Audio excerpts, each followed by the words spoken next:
যেহেতু গণতন্ত্রের জন্য কথা বলি এবং সরকারের সমালোচনা করি, এবং সরকারের সমালোচনা করলেই সরকার মনে করে যে যারাই সমালোচনা করে তারাই হলো সরকারের শত্রু। সরকারের শত্রু তো ভাবে না, তারা দেশের শত্রু ভাবে।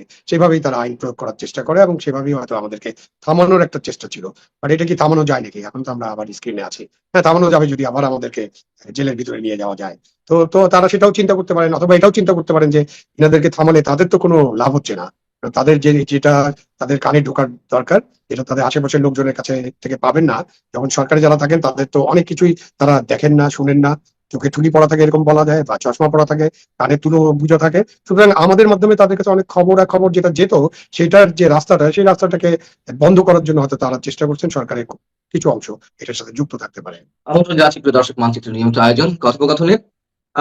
জাতীয় নির্বাচনের আর মাত্র 21 দিন বাকি এবং একই সঙ্গে গণভোট। সেই অবস্থায় দেশে আইন শৃঙ্খলা পরিস্থিতি কেমন, নির্বাচন কমিশন কতটা সক্রিয় এবং খোদ সরকার কতটা নিরপেক্ষ অবস্থান বজায় রাখছে, এবং সব মিলিয়ে আমরা কোন দিকে যাচ্ছি, এসব বিষয়ে অবশ্যই কথা বলবো।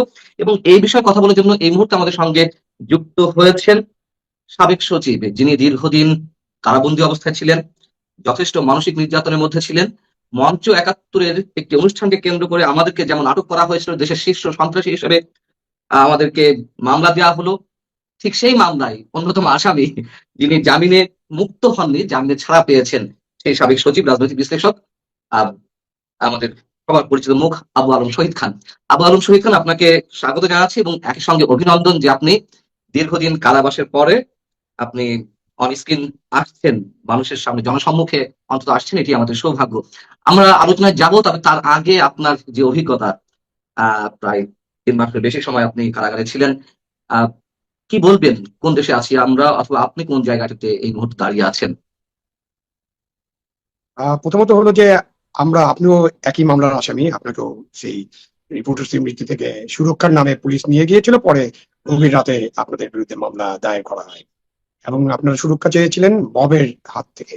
মব আক্রমণ করেছিল আপনাদের সেই সেমিনারে বা গোলটেবিল বৈঠকে, এবং বৈঠকটা খুবই ইম্পর্টেন্ট একটা বৈঠক ছিল এই সময়ের প্রেক্ষাপটে, আমাদের সংবিধান এবং বাংলাদেশের মুক্তিযুদ্ধ। এবং এই বৈঠকে আলোচনার মধ্য দিয়ে কোনো সন্ত্রাস করা সম্ভব কিনা, এটা একটা বড় প্রশ্ন, বা কোনো সরকারকে উৎখাত করার ষড়যন্ত্র করা সম্ভব কিনা একটা ওপেন জায়গায়, এগুলো নানান প্রশ্ন তো আছেই। সুতরাং এই মামলার এফআইআর যদি আমরা দেখি, তাহলে দেখা যাবে যে আমরা কতিপয় মানুষ 18 জনের মতো এখন আরো গ্রেপ্তার হয়নি। গ্রেপ্তার হবে কিনা জানি না, মামলা কতদিন চলবে সেটাও আমরা জানি না, এবং আমরা এখন তো হাজিরা দিয়ে চলছি। আপনি ভালোই বলেছেন যে জামিনে ছাড়া পেয়েছেন, মুক্ত হন নাই। আসলে আমরা মুক্ত হইনি। এবং এই যে একটা মামলা, এই মামলাটা তো একটা বানোয়াট, মিথ্যা, ষড়যন্ত্রমূলক এবং হয়রানিমূলক মামলা, এই ব্যাপারে তো কোনো সন্দেহ নাই। তখন এই মামলাটা চলতে পারে না, চলা উচিত না। যে কোনো একটা ভালো সরকার যদি থাকে, যে সরকার আইনের শাসন করতে চায়, এই সরকারের প্রতিজ্ঞা বা প্রতিশ্রুতি এরকমই ছিল যে তারা আইনের শাসনে বিশ্বাস করেন, তারা গণতন্ত্রে বিশ্বাস করেন, মত প্রকাশের স্বাধীনতায় বিশ্বাস করেন। তো সেই ধরনের একটা সরকারের কাছে আমরা যে আচরণ পেয়েছি, সেই আচরণটা কোনোভাবেই গ্রহণযোগ্য না, ব্যক্তিগতভাবে, সামাজিকভাবে, এমনকি রাষ্ট্রীয়ভাবে। এখন তো মামলা চলতে পারে, চলুক। মামলার কি হয় সেটা তো ভবিষ্যৎ নির্ধারণ করবে। মামলার বিষয়ে এখনো কথা বলছি এই জন্য যে মামলাতে তো কোনো অভিযোগপত্র দাখিল হয়নি এখনো, এবং আদালত অভিযোগপত্র গ্রহণ করেননি। তখন আবার এই মামলা সম্পর্কে আলোচনা করাটা আদালত অবমাননার পর্যায়ে চলে যাবে কিনা সেটা নিয়ে আমাদের চিন্তা ভাবনা করতে হবে। বাট এখন পর্যন্ত আমরা বলতে পারি এটা একটা হয়রানিমূলক, নিবর্তনমূলক মামলা। এই মামলা প্রত্যাহারের জন্য আমি আপনার মাধ্যমে সকলের কাছে আবেদন জানাচ্ছি, সরকার সহ। আরেকটু না শুনলে নয়, অবশ্যই আদালতের বিষয়, যেহেতু আদালতের ট্রায়াল ওঠেনি, সেই জায়গা থেকে আমরা খানিকটা বলতেই পারি। সেটা হচ্ছে যে ওই দিন আমরা যারা উপস্থিত ছিলাম, ইনস্ট্যান্ট আমরা সুরক্ষা আহ, দাবি জানিয়ে, সুরক্ষার দাবি জানাতে গিয়ে নিজেদেরকে নিয়ে যাওয়া হলো।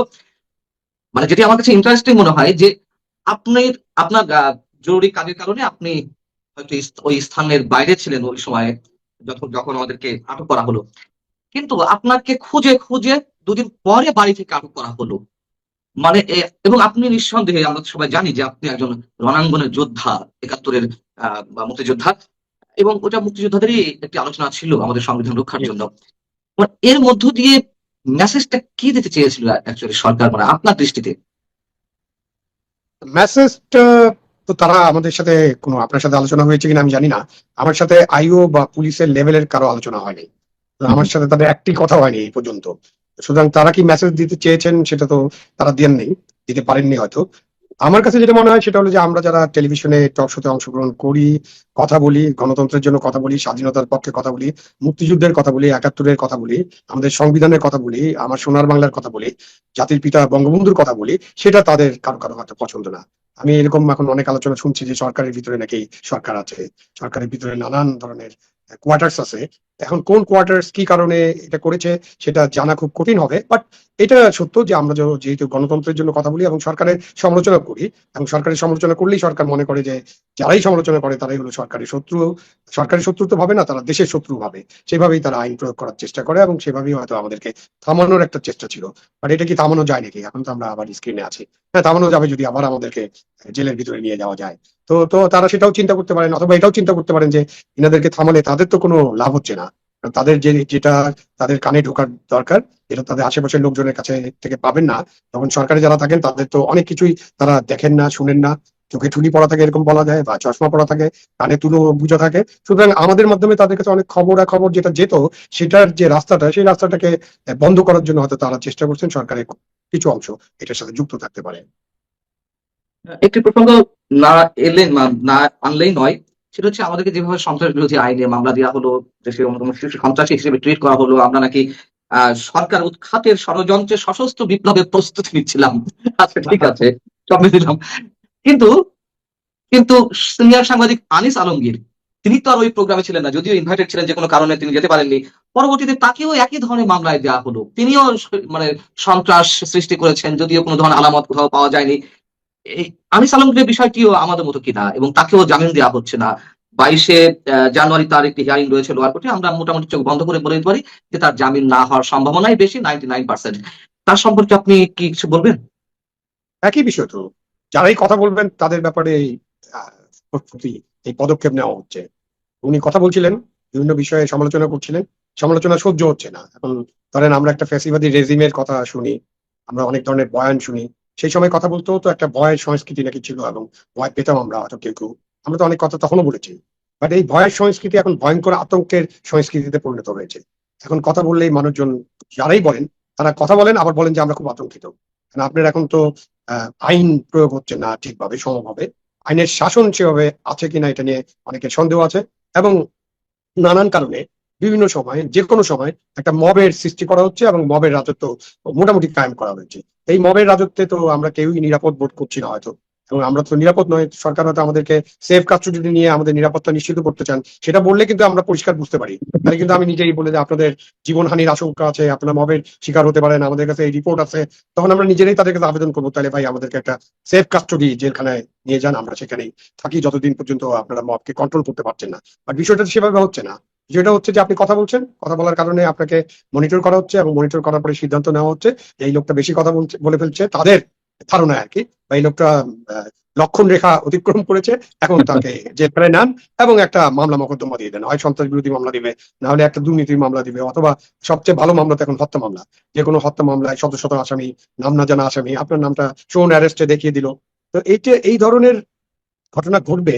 এটা তো 5ই আগস্টের যে আলাপ আলোচনা, বা যে এটাকে আমরা ছাত্র গণ অভ্যুত্থান, কেউ কেউ দাবি করে এটা একটা বিপ্লব ছিল, বাট তখন যে আলাপ আলোচনা ছিল, বা তখন যে কারণে সেই সরকারের বিরুদ্ধে এই আন্দোলন বা এই সংগ্রাম, হ্যাঁ, এবং এই প্রাণহানি, তো সেখানে তো তখন বলা হয়েছে যে আমরা গণতন্ত্রের জন্য এই আন্দোলনে যোগ দিচ্ছি, আমরা গণতন্ত্র চাই, আমরা একটা ভালো নির্বাচন চাই, আমরা নির্বাচিত সরকার চাই। দেশে গণতন্ত্র নাই, ফ্যাসিবাদ আছে, এবং ফ্যাসিবাদের থেকে আমরা উত্তরণ চাই। কিন্তু সেখানে এখন আপনি যদি বিবেচনা করেন, তাহলে কি প্রশ্ন উঠবে যে আমরা কি সেই উত্তরণে গিয়েছি কিনা। যেটা বললাম, এক কথা যদি বলি, এটা ভয় সংস্কৃতি থেকে আমরা এখন আতঙ্কের সংস্কৃতির দিকে চলে গেছি। ভয়াল আতঙ্ক, ভয়াবহ আতঙ্কের মধ্যে মানুষ, আমরা যারা কথা বলি, তারা দিন যাপন করছে। এবং সাধারণ মানুষও তো আইন শৃঙ্খলা পরিস্থিতির কথা আপনি বলছিলেন, এটা সবাই জানেন, সবাই বুঝতে পারেন যে আমাদের আইন শৃঙ্খলা পরিস্থিতির বর্তমান অবস্থাটা কি। এবং গত 17 মাসে আইন শৃঙ্খলা পরিস্থিতি যে উন্নতি করার প্রয়োজন ছিল, বা যে উন্নতি করা সম্ভব ছিল, প্রয়োজন ছিল একটা জিনিস, যে আইন শৃঙ্খলা পরিস্থিতি উন্নত করা এবং আইন শৃঙ্খলা পরিস্থিতি ঠিক করা। এটা যিনি সরকারে থাকবেন, তিনি যে সরকারই হন, তার নাম যাই হোক, সেটা স্বৈরাচারী সরকার হোক, ফ্যাসিস্ট সরকার হোক, অথবা আপনার মিলিটারি গভর্নমেন্ট হোক, অথবা অন্তর্বর্তীকালীন সরকার হোক, অথবা আপনার তত্ত্বাবধায়ক সরকার হোক, যিনি সরকারের দায়িত্ব থাকবেন, তার প্রধান দায়িত্ব হলো দেশের আইন শৃঙ্খলা পরিস্থিতি উন্নতি করা, আইন শৃঙ্খলা পরিস্থিতি ঠিক রাখা, যাতে মানুষ শান্তিতে ঘুমোতে পারে, কাজকর্ম যাতে করতে পারে, এবং দেশের মানুষ যেন কথা বলতে পারে, কথা বলার স্বাধীনতা দরকার, এবং তাদের রুজির ব্যবস্থা যেন পাকাপোক্ত থাকে, চলতে থাকে। এটাই তো সরকারের প্রধান কাজ। সেই কাজ থেকে আমরা কতদূর অগ্রগতি হতে পেরেছি সেটা তো অনেক আলোচনার বিষয়, এবং অনেক আলোচনা হচ্ছে। এবং কেউ তো সরকারকে 5 মার্ক দিতে চাচ্ছেন না। স্বাধীন মালিক সাহেব বলছেন উনি সেকেন্ড ডিভিশন থার্ড ডিভিশনের মাঝামাঝি একটা মার্ক সরকারকে দিতে চান। নোবেল লরেটের যে সরকার, সেই সরকার ওই ধরনের মার্কস পাবে এটা তো প্রত্যাশিত নয়। এবং কেন পাচ্ছে এটা তারা নিজেরা আলাপ আলোচনা করে খুঁজে বের করতে পারেন। সরকার তো সেটা করে না, সেটাই আমাদের বেদনা, দুঃখ, হতাশা বলতে পারেন। সেই জায়গা থেকেই আমার প্রশ্ন, বা আপনার কাছ থেকে যেগুলো যেগুলো জানার ইচ্ছে ছিল তার অনেকখানি আপনি নিজে থেকেই বলে ফেলেছেন। আইন শৃঙ্খলা পরিস্থিতি বিষয়টি যদি আমরা সামনে নিয়ে আসি, আর মাত্র 21 দিন পর ভোট, মানে একদিন পর থেকেই আনুষ্ঠানিকভাবে প্রচারণা শুরু হচ্ছে। এর মধ্য দিয়ে মানুষ এখনো পর্যন্ত একটা সন্দেহের সংশয়ের মধ্যে আছে যে নির্বাচন হবে কিনা, হলেও সেটি কতটুকু অবাধ, সুষ্ঠু, নিরপেক্ষ হবে। আপনি স্বাধীন মালিকের কথা বললেন, আবার আর একজন সুবুদ্ধি সম্পন্ন মানুষ, আপনাদেরই সহকর্মী ডক্টর দেবপ্রিয় ভট্টাচার্য, তিনি বলেছেন যে নির্বাচন নিয়ে সন্দেহ সংশয় আছে। আপনি কি আপনার অভিজ্ঞতা থেকে, আপনি তো নির্বাচন সংশ্লিষ্ট দায়িত্বেও ছিলেন একসময় সরকারি কাজে, আহ সেই জায়গা থেকে মনে হয় যে একটা নির্বাচনের পরিবেশ এই মুহূর্তে বজায় রয়েছে বা সৃষ্টি হয়েছে? নির্বাচনের পরিবেশ তো আমি মানে এখন দেখতে পাচ্ছি না। মানে নির্বাচনের যে আলাপ আলোচনা সেটা ওই আপনার রিটার্নিং অফিসার, আপনার নির্বাচন কমিশন, প্রার্থী, এদের মধ্যে এখনো সীমাবদ্ধ। তারা তো এখনো রাস্তায় আসেননি বা জনগণের কাছে ভোট প্রার্থনার জন্য যাচ্ছেন না। সুতরাং নির্বাচনের যে পরিবেশ, সেই পরিবেশ তো লক্ষ্য করা যাচ্ছে না। এখন নির্বাচনের পরিবেশ, আইন শৃঙ্খলার বিষয় তো যারা নির্বাচনে আছেন, যারা নির্বাচনে নাই, সবাই তো একই কথা বলেন যে আইন শৃঙ্খলা পরিস্থিতি এমন যে এই নির্বাচন ঠিক মতো হবে কিনা বা নির্বাচন আদৌ হবে কিনা সেটাতে সংশয়, সন্দেহ, অবিশ্বাস আছে, আস্থা নেই। তো এইটা তো মোটামুটি স্পষ্ট যে নির্বাচনের ব্যাপারে জনগণের উৎসাহ খুব কম। এখন পর্যন্ত জনগণ বা ভোটার যারা ভোট দেবেন তাদের কোনো উৎসাহ, উদ্দীপনা বা তারা যে দেবেন ভোট, এরকম আলাপ আলোচনা খুব একটা দেখা যায় না। এবং নির্বাচন হবে কিনা এটাও একটা বড় ধরনের প্রশ্ন। নির্বাচন হবে কিনা এই প্রশ্নের উত্তর খুঁজে পাওয়া যাচ্ছে না এখন পর্যন্ত। এবং নির্বাচন হলেও নির্বাচন সুষ্ঠু, অবাধ, নিরপেক্ষ হবে কিনা, আপনার লেভেল প্লেইং ফিল্ড থাকবে কিনা, এটা নিয়েও অনেক প্রশ্ন। প্রশ্ন কেন? এই প্রশ্ন আমরা না করলেও চলে, আমার প্রশ্ন করার দরকার নেই। এই প্রশ্ন জামাতে ইসলামের, এই প্রশ্ন এনসিপির, এই প্রশ্ন বিএনপির, এই প্রশ্ন জাতীয় পার্টির, মানে যারা যারা নির্বাচনে আছেন তারা সকলেই এই প্রশ্ন করছেন যে নির্বাচন সুষ্ঠু হবে কিনা, এখন ভারসাম্য ঠিক থাকবে কিনা। তো তাহলে এই প্রশ্নটা তো খুব জেনুইন। সুতরাং এই প্রশ্নটা সাধারণ মানুষের, এই প্রশ্নটা আমাদেরও, যে আদৌ নির্বাচন হবে কিনা, 1 নম্বর কোশ্চেন। আর যদি কোনো মতে একটা নির্বাচন হয় 12ই ফেব্রুয়ারি, সেই নির্বাচন সুষ্ঠু, সুন্দর, স্বাভাবিক এবং নিরপেক্ষ হবে কিনা, সকলের জন্য লেভেল প্লেইং ফিল্ড থাকবে কিনা। আর একটা জিনিস হচ্ছে এই নির্বাচন তো ইনক্লুসিভ নির্বাচন হচ্ছে না। সুতরাং ওই প্রশ্নটা আমরা আনি, এবং এটা বললেই তো আবার ফেসিবাদের দোষর হয়ে যাওয়ার সম্ভাবনা সবার আছে। সুতরাং এই সম্ভাবনা বা এই ট্যাগিংটা মাথায় নিয়েই বলতে চাই এই নির্বাচন তো ইনক্লুসিভ নির্বাচন হচ্ছে না। কারণ এই নির্বাচনে যে দলকে আমরা ফ্যাসিবাদী দল বলছি, সেই দল তাদের কার্যক্রম নিষিদ্ধ, সুতরাং তারা নির্বাচনে আসতে পারছে না। সেই দলের তো জন্ম, ইতিহাস এবং তাদের মানে ভালো কাজ মন্দ কাজ সবই আমরা মোটামুটি জানি। সুতরাং সবকিছু মিলিয়ে তাদের তো অনেক সাপোর্টার আছে, অনেক ভোটার্স আছে। এবং এই ভোটারের সংখ্যা আপনি কমাতে কমাতে 30%-এর নিচে এখন আমি কাউকে নামাতে শুনি নাই। তাদের ভোটার 40% হতে পারে। 30% থেকে নামিয়ে আপনি 25%, 20%ও যদি নামাতে চান, কেউ যদি নামাতে চায়, কারোর কাছে যদি এরকম জেনুইন তথ্য থাকে, তাহলে আপনি 12 কোটির মধ্যে 20% মানে প্রায় 2.5 কোটি 3 কোটি ভোটার। তো এদেরকে বাদ দিয়ে আপনি একটা নির্বাচন করছেন, সেই ভোটারদের কি হবে, তারা কি চিন্তা ভাবনা করছেন, সেটা নিয়ে তো আমরা কোনো গবেষণা বা কিছু করি নাই এখন।